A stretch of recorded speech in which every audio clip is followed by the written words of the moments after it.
Straightforward, unbiased, and trusted for years. It remains the longest-running English newscast on Philippine television. The RPN Newswatch with RPN Newscast, Monday to Friday, here on RPN. Unang adlaw karon sa bulan sa Abril, kumusta ug maayong buntag sa tanan ani ang atong Newswatch Morning Edition. Aton takna untop alas 7 sa kabuntagon.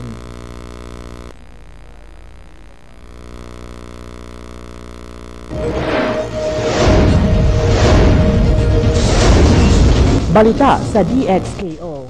Mga nagunang kasayuran sa tinudang lokal, nasyonal, gawas sa nasod, sports ug entertainment, inyong mabati sa balita sa DXKO.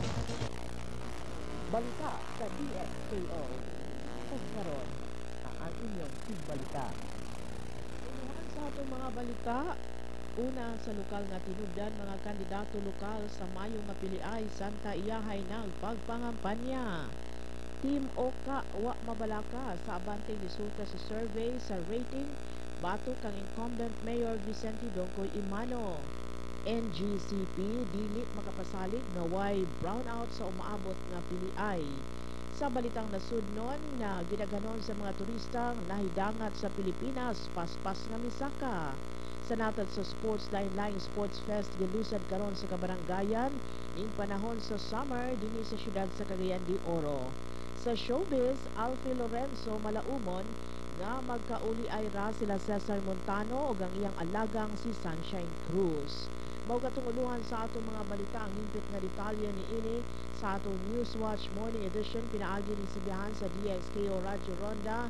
Una sa natad sa politika sa lokal nga tinubdan samtang nagsugod na mga kandidato sa lokal sa ilang pagpangampanya ni atong Sabado Santo, ang Liberal Party Cagayan de Oro o Padayon Pilipino ning Dakbayan opisyal nga misanong niini nga karong adlaw himo ng ilang pagpangampanya Abril 1. Si Misamis Oriental Governor Oscar Moreno nga magpapili pagka-mayor sa syudad maoy namuno sa grupo sa Liberal Party kansang grupo giilang Team Oka. Si Moreno moatbang ni re-electionist Mayor Vicente Imano ang founder ug leader sa Padayon Pilipino.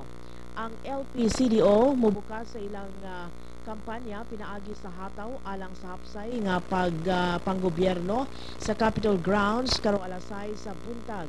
Musunod ang motorkada karong alas 4 sa hapon ug dayon magsugod ang ilang rally pagka alas 6 sa gabi sa Capitol Grounds. Sa pikas bahin, ang Padayon Pilipino misugod na sa ilang pagpanlamano sa merkado sa Kugon kagahapon bisan wala ang presensya ni Mayor Imano tungod kay adlaw man niyang natawhan. Nagsugod sila sa ilang kampanya, kung magsugod sila sa ilang kampanya karong buntag atol sa flag racing sa City Hall, diin matod pa ni Konsehal Ramon Tabor magsugod sila sa pagpangampanya sa Kapitolyo. Og dayon karong gabi aduna sila rally sa Barangay Tablon og kauswagan ning Dakbayan. Samtang si incumbent City Mayor Vicente Imano naguna sa latest survey nga gipasiugdahan sa Kinaadman Research Center sa Xavier University, ang resulta nagpakitag pagkaubos sa popularidad sa mayor.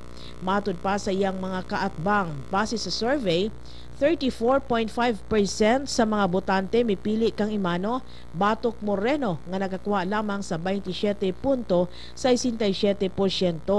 Apan ang rating sa mga wa makahukom nga botante anaa pa sa 37%. Sa statement sa Team Oka, gikalipay nila ang gamay ra nga diferensya tali kang Imano og sa challenger niyang si Moreno nga kini mo'y nakakabot og gamay ra nga bintaha bisan pa ni atong wa pa magsugod ang kampanya. Matod pa sa grupo kini nagpakita lamang nga maayo kining timailhan sa pagsugod alang kang Moreno nga wa pa makaalagad sa syudad sa Cagayan de Oro. Dugang pa gisugilo niini nga kadtong wa pa makahukom nga mga botante makailara sila kang Moreno pagsugod nas kampanya diin masaligon silang namahayag nga kini mo suportar usab sa nasangpit nga kandidato. Sa uban pa mga balitang lokal, malinawon ang pagsaulog sa Semana Santa sa Entero Region 10 kinitapos way natala nga mga dagkong krimen gikan sa Huwebes Santo hangtod na sa pagkabanhaw. Matud pa ni Cagayan de Oro City Police Director Graciano Mijares, epektibo ang ilang pagpatrolya pagpaygayon sa checkpoint ug paghimo sa police visibility ilabi na sa mga dapit nga dagsaanan sa katawhan sama sa Our Lady of Guadalupe sa Barangay Tablon ug sa Malasag Garden sa Barangay Kugman. Nasayran nga gatusan ka mga hait nga hinagiban ang nakonpiskar sa kapulisan nga adunay mga ilimnong makahubog usab nga ilang nakuha sa entrada pa lamang sa mga dapit nga gidagsahan sa katawhan. Malinawon usab ang este o weste nga bahin sa Misamis Oriental din police visibility gipahigayon usab sa kalungsuran. Tungod kay way hunong nga brownout sa kalungsuran sa Misamis Oriental, ang sangguniang palalawigan mipasar sa resolusyon ngadto na sa Energy Regulatory Commission nga paspasan ang proseso sa aplikasyon sa independent power producer aron madugangan pa sa 10.5 megawatts alang sa probinsya. Giimbestigar o gipatawag sa nguniyang panglalawigan ang officer sa Moresco 2 aron mohatag kini katin-awan labot na sa problema sa kuryente sa kalungsuran labi na sa unang distrito. Si Vice Governor Norris Babiera nagsugilon nga ang brownout mahitabo kini sa di na mao nga schedule ug ubay-ubay na usab nga mga residente ang nagreklamo niini. Matud pa nga ang problema sa Misamis Oriental andam kun ang probinsya sa Misamis Oriental andam kining motabang sa Moresco aron masolusyonan ang problema niini sa sugang Dagitamnon. Dugang balitang lokal, ang National Grid Corporation of the Philippines miadmiter nga dili nila mapasalig nga walay mahinabong brownout sa Mayo 13 nga eleksyon.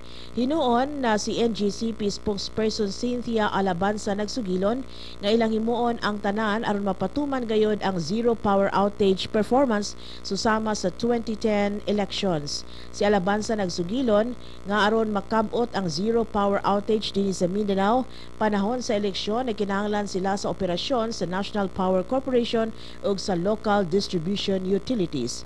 Gidugang pa ni Alabanza nga usa ka semana sa dipang eleksyon sa Mayo 13, ipahimutang na sila sa full alert status. Gani sa pagkakaron, aduna na mga pulis ug sundalo nga nagabantay sa ilang mga tower ug sa uban pang fasilidad. Hinuon, walay area sa Mindanao ang giilang hotspot sa NGCP. Balitang nasudnon na lampasan sa Pilipinas ang 400,000 nga marka alang sa Enero o Pebrero nga pagidangat sa mga turista. Din miabot kini sa 436,079 ka mga langyaw sa bulan lamang kini sa Enero. Base kini sa Department of Tourism din masaligon kining madugangan pa ning panahon sa summer. Sa maong duha ka bulan na niini lamang nga tuig ang malangyaw mibisita miabot sa 854,187 o adunay double-digit growth nga 10.5% gikan sa 772,989 sa susamang panahon sa 2012. Ang pinakadaghang miabot nga mga turista maong gikan sa Korea. Gisundan kini sa Estados Unidos ug dayon ang gikan sa Japan. Matud pa ni Tourism Secretary Ramon Jimenez Jr. nga niining kanunay pagsaka sa gidaghanon sa turista, ilang gilauman nga moabot pa kini sa 5.5 million karong tuiga o 10 million sa tuig 2016. Sa natad sa sports, nagalain-laing mga sports fest o sports activities ang gilusad karon sa kabarangayan dinhi sa syudad sa Cagayan de Oro. Kini aron sa paghatag og gigayon sa mga kabatan-unan nga mabansay ang ilang kaantigo sa natad sa sports ilabi na ning panahon sa summer. Apan naguna sa mga sports activities nga gilusad mao ang dulang basketball og kini gihugupan sa mga kabatan-unan. Dili malikayan nga adunay mga politiko nga nag-sponsor sa mga dula apan gilikayan usab sa mga organizers ang kanunay nga pagsampit sa mga pangan sa politiko atol na sa maong tournament.